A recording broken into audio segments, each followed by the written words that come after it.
Hey guys, we just finished our box plot tutorial and now I'm going to hijack it and change it into a histogram tutorial. Alright, so I already have all of this data that I put in for my box plot, but if you just want to see what it's like for a histogram without watching the box plot video, I don't blame you. So first, I'm going to show you a quick and easy way how to get your data into Desmos from a spreadsheet.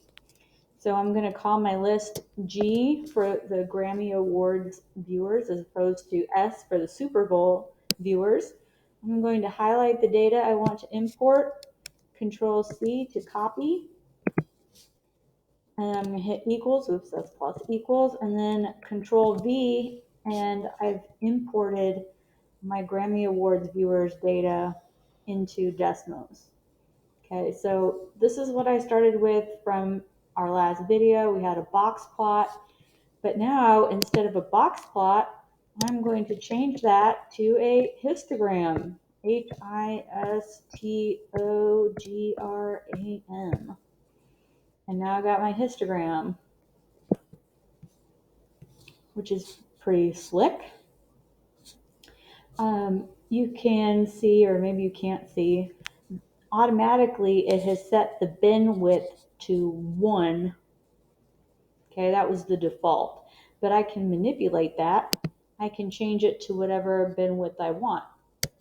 So I can set it to 2, or I can set the bin width to 5.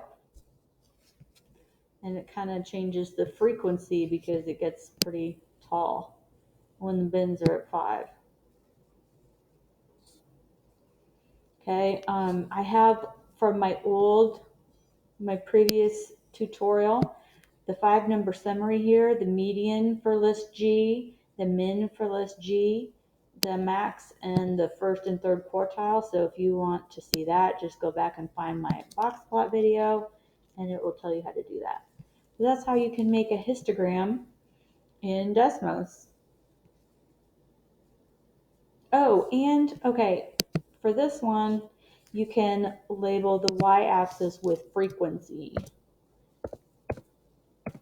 On our box plot, we didn't really have to label the y-axis because it didn't have a label, but now it does. And you can see that up here. Boop, boop, boop. Okay, well, that's all I have to say about that.